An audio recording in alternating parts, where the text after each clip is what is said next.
ಮಾಡ್ತಾ ಇದ್ದೀನಿ ಗೊತ್ತಿರಬೇಕಲ್ಲ.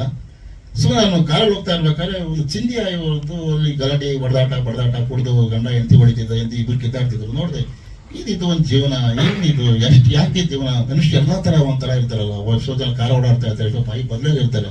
ಇವ್ರು ಗುಡಿಸ್ತಾ ಚಿಂದಿ ಹಾಕೊಂಡು ಎಲ್ಲೋ ಒಂದು ಅರ್ಕುಲ್ ಜೋಪಿಗಳಿದ್ದಾರೆ, ಕಿತ್ತಾಡ್ತಿದ್ದಾರೆ. ಏನು ಜೀವನ ಇದು? ಆಮೇಲೆ ನೆಕ್ಸ್ಟ್ ಕಿತ್ತಾಡಾದ್ಮೇಲೆ ಮತ್ತೆ ಬ್ಯಾಂಕ್ದಲ್ಲಿ ಮತ್ತೆ ಹೊಟ್ಬಿಟ್ಲಾಡು. ಆಗ ಅನಿಸ್ತು ನನಗೆ, ಇವ್ರ ಜೀವನ ಯಾಕೆ ತಗೋಬಾರ್ದು, ನಾವು ಇವತ್ತು ಕತೆ ಯಾಕೆ ಮಾಡಬಾರ್ದು? ರಿಯಲ್ ಆಗಿರುತ್ತೆ. ನಾವು ಮಾಡೋ ದೇವರು ದೇವರು ಎಲ್ಲ ಅದೊಂಥರ ಕತೆ ಇರ್ಬೋದು, ಕಲ್ಪನೆ ಇರ್ಬೋದು, ಇತಿಹಾಸ ಇರ್ಬೋದು, ಪೌರಾಣಿಕ ಇರ್ಬೋದು. ಆದರೆ ಇದು ರಿಯಲ್. ಇದು ಒಬ್ಬ ಏನು ಚಿಂದಿ ಆಯೋರು ಬದುಕು ಹೆಂಗಿರುತ್ತೆ, ಅವ್ರ ಜೀವನ ಎಷ್ಟು ಕಷ್ಟ ಇರುತ್ತೆ, ಕಠೋರ ಇರುತ್ತೆ, ಸುಖ ದುಃಖ ಎರಡೂ ಇರ್ತಾರೆ ಅವಾಗ. ಆದರೆ ಆ ಕಷ್ಟದಲ್ಲೂ ಸುಖ ಅನುಭವಿಸ್ತಾರೆ, ಕಷ್ಟದಲ್ಲೂ ಕಷ್ಟನೇ ಅನುಭವಿಸ್ತಾ ಇರ್ತಾರೆ. ಹಾಗಾಗಿ ಅದನ್ನ ನೋಡಿಕೊಂಡು ಇದೊಂದು ನೈಜತೆ ಇರಲಿ, ರಿಯಾಲಿಟಿ ಇರಲಿ ಅಂತ ಒಂದು ವಿಚಾರ ಮಾಡಿದೆ. ಆ ಕಥೆಗೆ ಪೂರ್ವಕವಾಗಿ ನಮ್ಗೆ ಇವರು ಸಹಕಾರ ಕೊಟ್ಟರು, ನಿಮ್ಮ ಕೆರೆಗಾರಣಿಯವರು.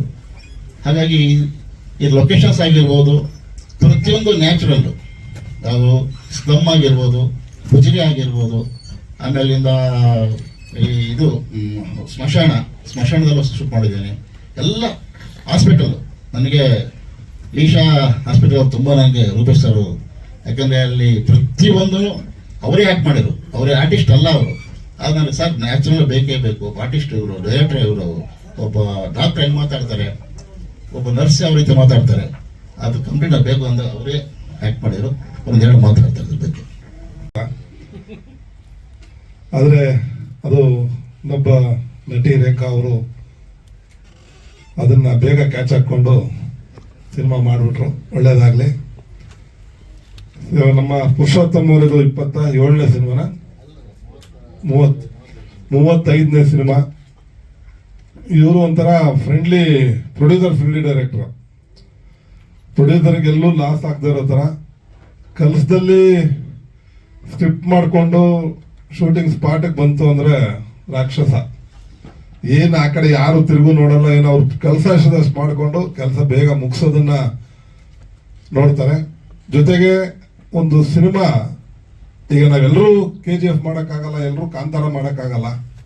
ಬಟ್ ಕಾಂತಾರ KGF ಮಾಡಿದ್ರೆ 3 ವರ್ಷ 4 ವರ್ಷ ನಾವು ಟೆಕ್ನಿಷಿಯನ್ಸು ಅಥವಾ ಬೇರೆ ಬೇರೆ ಚಿಕ್ಕ ಪುಟ್ಟ ಕಲಾವಿದರು ಕಾಯ್ಕೊಂಡಿರೋಕ್ಕೂ ಆಗಲ್ಲ. ಸೊ ಈ ಥರದ ಸಣ್ಣ ಪುಟ್ಟ ಸಿನಿಮಾಗಳಿಂದನೇ ನಮ್ಮ ಇಂಡಸ್ಟ್ರಿ ಇನ್ನೂ ಜೀವಂತ ಇದೆ ಅನ್ನೋದು ತೋರಿಸ್ಕೊಳ್ಳೋದಕ್ಕೆ ನಮ್ಮ ಈ ಚಿಕ್ಕ ಪುಟ್ಟ ಸಿನಿಮಾಗಳೇ ಕಾರಣ ಅಂತ ನಾನು ಹೇಳೋದಕ್ಕೆ ಭಾವಿಸ್ತೀನಿ. ಯಾಕಂದ್ರೆ ಇವತ್ತು ಒಂದು ಸಿನಿಮಾ, ಚಿಕ್ಕ ಸಿನಿಮಾನೋ ಮಾಡಿದ್ರೆ ದಿನಕ್ಕೊಂದು 60-70 ಜನದ್ದು ಕುಟುಂಬ ಅಂತೂ ಒಂದು 15-20 ದಿನ ಸಾವಕಾಶವಾಗಿ ನಡೆಯುವಂತ ವ್ಯವಸ್ಥೆ ಇರುತ್ತೆ.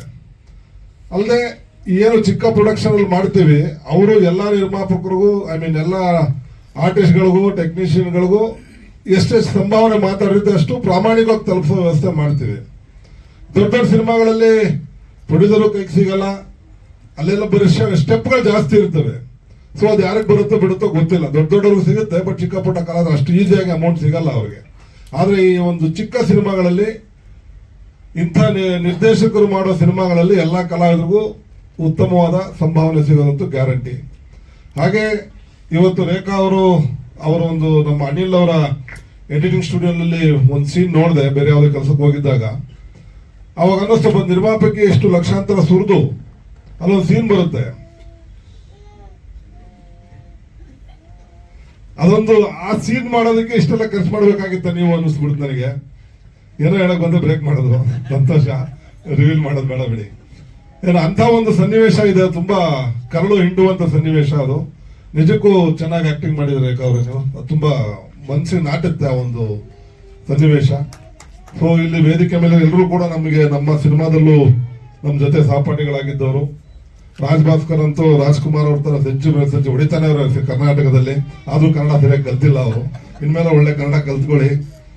ಹಾಗೆ ಅನಿಲ್ ಅವರು ನಮ್ಮ ಒಂಥರ ಬೀದಿ ಬದುಕು ಅಂದ್ರೆ ಅಯ್ಯೋ ಟೈಟಲ್ ಅಲ್ಲೇ ಬರತ್ತಲ್ಲ, ಇನ್ನು ಏನ್ ನಾವು ಸಿನಿಮಾ ನೋಡೋದು ಅನ್ಕೋಬಾರ್ದು. ಯಾಕೆಂದ್ರೆ ಅದರಲ್ಲಿ ಟ್ವಿಸ್ಟ್ ಇದೆ. ಸಿನಿಮಾ ನೋಡಿದ್ರೇನೆ ಆ ಟ್ವಿಸ್ಟ್ ಗೊತ್ತಾಗೋದು. ಯಾಕೆಂದ್ರೆ ಬೀದಿ ಬದುಕು ಮೀನಿಂಗ್ ಗೊತ್ತಾಗೋಗ್ಬಿಡುತ್ತೆ. ಅಯ್ಯೋ ಸ್ಟ್ರೀಟ್ ಲೈಫ್ ಏನ್ ನಾವು ಇದು ಸಿನಿಮಾ ಅಂತ. ಆ ತರ ಅಲ್ಲ, ಸಿನಿಮಾ ಖಂಡಿತವಾಗಿ ನೋಡಿ. ಆಮೇಲೆ ನಿಮ್ಮೆಲ್ಲರ ಸಹಕಾರ ಬೇಕು.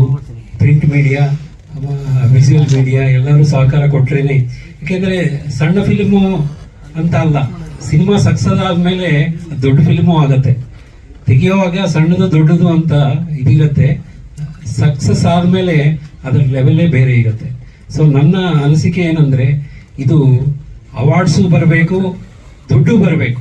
ದುಡ್ಡು ಬಂದರೆ, ಈಗ ನಾನು 6 ಸಿನಿಮಾ ಮಾಡಿದ್ದೀನಿ ಬೇಸ್ಡ್ ಆನ್ ಸೋಷಲ್ ಇಶ್ಯೂಸ್, ದುಡ್ಡು ಬಂದಿಲ್ಲ, ಬಟ್ ಸಿನಿಮಾ ಅಂತೂ ಮಾಡಿದ್ದೀನಿ. ಏನಂದರೆ ಸಹಕಾರ ಬೇಕು. ಅದಕ್ಕೋಸ್ಕರ ನಾನು ಕೇಳ್ಕೊಳ್ಳೋದೇನೆಂದರೆ, ನಿಮ್ಮೆಲ್ಲರ ಸಹಕಾರ. ಸಿನಿಮಾ ಥಿಯೇಟ್ರಲ್ಲಿ ನೋಡಬೇಕು, ಇಂಥ ಸಿನಿಮಾಗಳು ನೋಡಬೇಕು, ಅದು ನನ್ನ ಅಭಿಪ್ರಾಯ. ಆಮೇಲೆ ಇದಕ್ಕೆ ವರ್ಕ್ ಮಾಡಿರೋ ಟೆಕ್ನಿಷಿಯನ್ಸ್ ಎಲ್ಲ, ರಾಜ್ ಭಾಸ್ಕರ್ ಆಗಿರಲಿ, ಅನಿಲ್ ಕುಮಾರ್ ಆಗಿರಲಿ, ಮುತ್ತು ಅವರಾಗಿರಲಿ, ಎಲ್ಲ ತುಂಬ ಚೆನ್ನಾಗಿ ವರ್ಕ್ ಮಾಡಿದ್ದಾರೆ. ಇದರಲ್ಲಿ ನನಗೂ ಪುರುಷೋತ್ತಮ್ ಅವರು ಒಂದು, ನಾನು ಬೇಡ ಅಂದೆ, ಆದರೂ ಮಾಡಿ ಸರ್ ನೀವು, ಅವ್ರಿಗೆ ನಾನು ರೆಗ್ಯುಲರ್ ಆಡಿಟಿಂಗ್ ವರ್ಕ್ ಮಾಡ್ತೀನಿ, ಮಾಡಿ ಚೆನ್ನಾಗಿದೆ ಅಂತ ಹೇಳಿ ಮುಸ್ಲಿಂ ಕ್ಯಾರೆಕ್ಟರ್ ಹಾಕಿ ಮಾಡಿಕೊಟ್ಟಿದ್ದಾರೆ, ಮಾಡಿಸಿದ್ದಾರೆ ಅವರು. ನಾನು ಮಾಡಿದ್ದಲ್ಲ, ಅವ್ರು ಮಾಡಿಸಿದ್ದಾರೆ. Thank you. ಇದು ಒಳ್ಳೇದಾಗಲಿ, ಟೀಮ್ ಒಳ್ಳೇದಾಗಲಿ. ಕಳಿಸ್ತಿದ್ದೆ, ಹೋಗಿ ಐ ಸೀರಿಯಲ್ ನಿಂತಿದ್ದೆ, ಆಡ್ರಿ ಟಕ್ ಮಾಡ್ಬಿಡೋರು. ಯಾಕಂದ್ರೆ ನಾನು ಮಾಡಮ್ಮ ಅಂದಿದ್ರೆ ಮಾಡಲು ಬಿಡಿ ಸರ್ ಅಂದ್ಬಿಡೋರು. ಅದಕ್ಕೆ ಮಾಡ್ರಿ ಕ್ಯಾರೆಕ್ಟರ್ ಬರ್ಬೇಕು ಬೇಡವಾ, ಪಾಪ ಕೈ ಹಾಕಿ ಕೈ ಹಾಕೋರು ಸರ್. ಹೊಲಸು ಪಿಕ್ಚರ್ ನೋಡೋಕೆ ಗೊತ್ತಾಗುತ್ತೆ ನಿಮಗೆ. ಈಗ ಲಾಸ್ಟ್ ಸೀನ್ ನೋಡಿರ್ಬೇಕು ನೀವು. ಫುಲ್ ಒರಿಜಿನಲ್ ಚಿಂದಿನಿ ಎಲ್ಲ, ಹೊಲಸು ಮಣ, ಆಮೇಲೆ ಮಕ್ಕಳು ಗಲೀಜು ಎಲ್ಲ ಅಲ್ಲಿರೋದು, ತುಳ್ಕೊಂಡು ಓಡಾಡಿದ್ದಾರೆ. ಬೇಕು ನನಗೆ, ಬೇಕು ಯಾಕಂದ್ರೆ ಅಂದೆ ಅವ್ರು ನನಗೆ ಚಿಂದಿ ಅವರೇನು ಸ್ಟೈಲ್ ಆಗಿರ್ತಾರ, ಆಯ್ಬೇಕು ಆಯ್ಕೊಳ್ಳಿ ಅಂತ ಪಾಪ ದಿದ್ದೆಲ್ಲ ಹಾಯ್ಕೊಂಡು ಹಳೆದೆಲ್ಲ ಹಾಯಿಸಿ ಪೇಪರ್ ಚಿಂದಿ ಎಲ್ಲ ಹಾಯಿಸಿದ್ರೆ ನ್ಯಾಚುರಲ್ ಆಗಿ ಮಾಡಿದರೆ ಅದಕ್ಕೆ ಖುಷಿ ಆಗುತ್ತೆ ಅವ್ರು ಮಾಡಿದ್ದಕ್ಕೆ. ನಾನು ಸೆಲೆಕ್ಟ್ ಮಾಡಿದ್ದು ಖುಷಿ ಅಂತ ನನಗೆ ಅನಿಸ್ತು. ಆ ಪಾತ್ರ ಅವ್ರಿಗೆ ಜೀವ ತುಂಬಿದ್ದಾರೆ ಅಂತ ನಾನು ಹೇಳಕ್ಕೆ ಇಷ್ಟಪಡ್ತಿದ್ದೀನಿ.